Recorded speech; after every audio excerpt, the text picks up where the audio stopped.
Question number 5. Three chartered accountants A, B, C form a partnership being shared in the ratio of 3:2:1.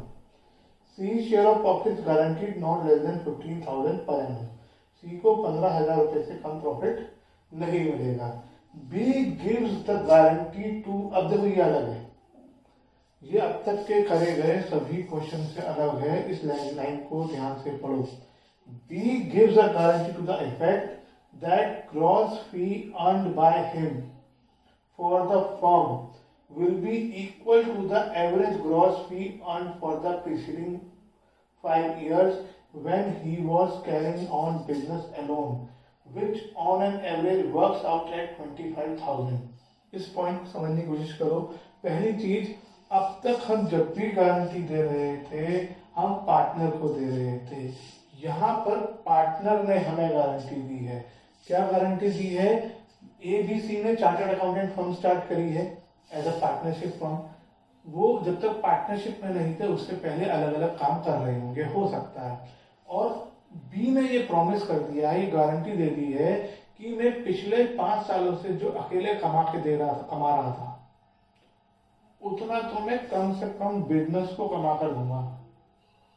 पिछले 5 सालों से कितना कमा रहा था? हर साल 25,000. एवरेज का मतलब ये हुआ हर साल. तो यहाँ पर बी ने कहा है कि मैं आपको इस साल कम से कम 25,000 कमा कर दूंगा. वो 25,000 कहाँ से आया? बी का प्रॉमिस था कि मैं पिछले, जब मैं अकेले काम कर रहा था, हमारी पार्टनरशिप नहीं थी, तो मैं पिछले 5 सालों में जितना कमा रहा था उसका एवरेज मैं आपको इस साल कमा कर दूंगा. तो बी यानी कितना कमा कर देगा? 25,000. प्रॉफिट जो था वो इस ईयर हुआ 75,000 और बी ने 16,000 अर्निंग करी, जबकि बी का प्रॉमिस तो था 25,000 का अर्न करने का. अगर बी की अर्निंग 25,000 हो गई होती तो हमारा प्रॉफिट बढ़ गया होता और ए और सी को भी प्रॉफिट ज्यादा मिलता.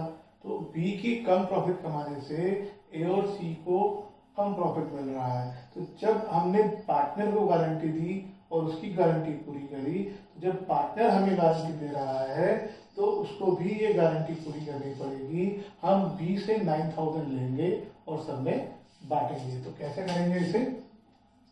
Profit and loss appropriation account. बहुत मुश्किल क्वेश्चन नहीं है, लेकिन लोग लैंग्वेज नहीं समझ पाते हैं. और द ईयर एंडिंग डेट नहीं दे रखी है क्वेश्चन में.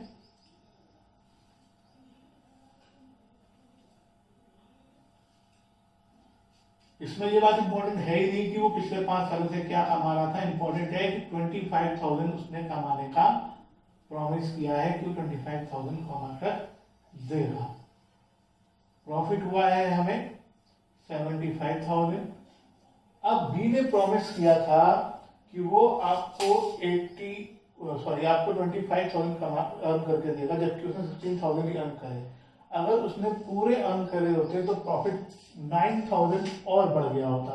तो हम 9,000 का प्रॉफिट और बढ़ा देंगे और ये 9,000 हम किससे लेंगे?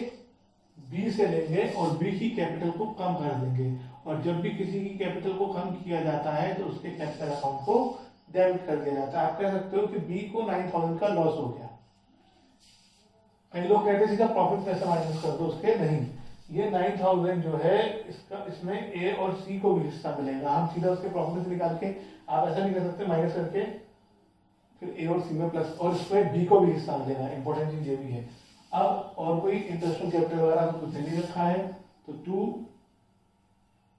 Partner capital accounts A B C total लगाएं.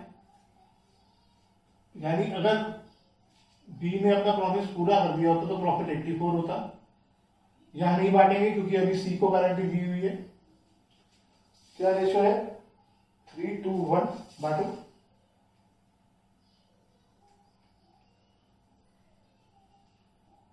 42,000, 28,000, 14,000.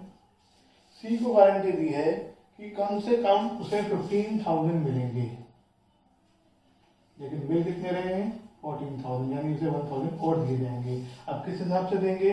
रेशियो है 3:2:1. सी को हटा देंगे, 3:2 में 1000 को 3/2 में बांटो और ए और बी में से माइनस करो। इसमें ये बात इंपॉर्टेंट थी, बाकी तो पहले की तरह ये है कि हमने बी को ये प्रॉमिस कर दिया, बी ने हमें प्रॉमिस कर दिया था, तो बी को 9000 रुपीज और देने पड़े। तो ए को इतना मिला, बी को इतना मिला और सी को इतना मिला। आप कह सकते हो एक तरह से बी को हमने 27,600 दिए, 9000 उससे हम वापस ले लिए, तो बी को एक्चुअली 18,600 ही मिला, क्योंकि प्रॉफिट तो 75,000 ही हुआ था। लेकिन इसको इस तरीके से दिखाया जाएगा, आप डायरेक्टली ऐसा नहीं है कि बी के शेयर में से 9000 कम कर दो, क्योंकि बी को 9000 में से भी हिस्सा मिलने वाला है ना, तो इसको इस तरीके से शो किया जाएगा। तो ये हमारा इसका आखिरी क्वेश्चन था।